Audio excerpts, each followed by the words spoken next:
Hello everyone, welcome to Sneha Pipariya's channel. આજે આપણે બનાવીશું ગ્રીન ચટણી.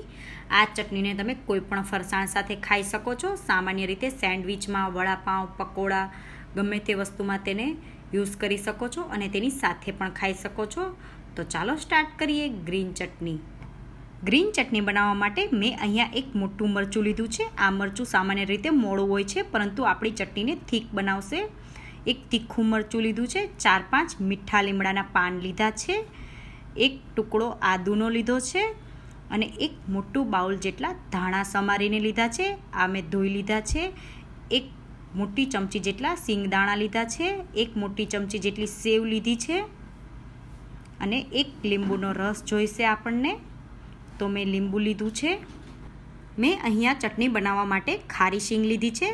તમે સાદી સિંગનો પણ યુઝ કરી શકો છો. તો ચાલો સ્ટાર્ટ કરીએ ચટણી બનાવવાનું.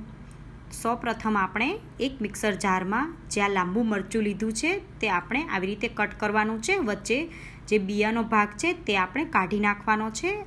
આ મરચાંથી આપણી ચટણી થીક થશે અને ગ્રીન કલર પણ આવશે. તો આ મરચાંને આપણે આવી રીતે કટ કરી લેવાનું છે. આ મરચું એડ કરવાથી આપણી ચટણી થીક અને સરસ ગ્રીન કલર આવશે. હવે આપણે તેમાં ધાણા એડ કરવાના છે. 4-5 મીઠા લીમડાના પાન, એક ટુકડો આદુ અને હવે આપણે તેમાં એક તીખું મરચું એડ કરવાના છીએ. મરચાં તમે તમારા ટેસ્ટ પ્રમાણે એડ કરી શકો છો. હવે આપણે જે ખારી શીંગ લીધી છે એ એડ કરીશું. ઝીણી સેવ લીધી છે તે એડ કરવાની છે. હવે આપણે તેમાં અડધી ચમચી જેટલું આખું જીરું એડ કરવાનું છે અને અડધી ચમચી જેટલી ખાંડ એડ કરવાની છે. આ એકદમ ઓપ્શનલ છે, પરંતુ ખાંડથી ચટણીમાં સારો એવો ટેસ્ટ આવે છે એટલે મેં એડ કરી છે. હવે આપણે તેમાં સ્વાદ અનુસાર મીઠું એડ કરવાનું છે અને એક લીંબુનો રસ એડ કરવાનો છે.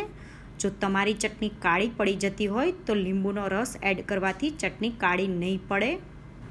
હવે આપણે આ બધી વસ્તુ મિક્સર જારમાં એડ કર્યા પછી મિક્સર જારમાં પાણી એડ નથી કરવાનું. સૌપ્રથમ આપણે એમનેમ જ તેને ક્રશ કરી લેવાનું છે. હવે આપણે પાણી નાખ્યા વગર ક્રશ કરી લીધું છે, તમે જોઈ શકો છો. હવે આપણે અહીંયા અડધા બાઉલથી પણ ઓછું એવું ઠંડુ પાણી એડ કરવાનું છે. ઠંડુ પાણી એડ કરવાથી આપણી ચટણી કાળી નહીં પડે, એ વાતનું ખાસ ધ્યાન રાખવું. આ એક જરૂરી ટિપ્સ છે. હવે આપણે ફરીથી મિક્સર જારનું ઢાંકણ બંધ કરીને 1 થી 2 મિનિટ જેટલું ગ્રાઇન્ડ કરી લેવાનું છે. તો તમે જોઈ શકો છો આપણી ચટણી રેડી છે. સરસ નેચરલ ગ્રીન કલર આવ્યો છે. આ ચટણીને તમે 4 થી 5 દિવસ માટે ફ્રીઝમાં પણ સ્ટોર કરી શકો છો, એરટાઇટ ડબ્બામાં ભરીને. તો તમે જોઈ શકો છો હવે આપણી આ ચટણી રેડી છે.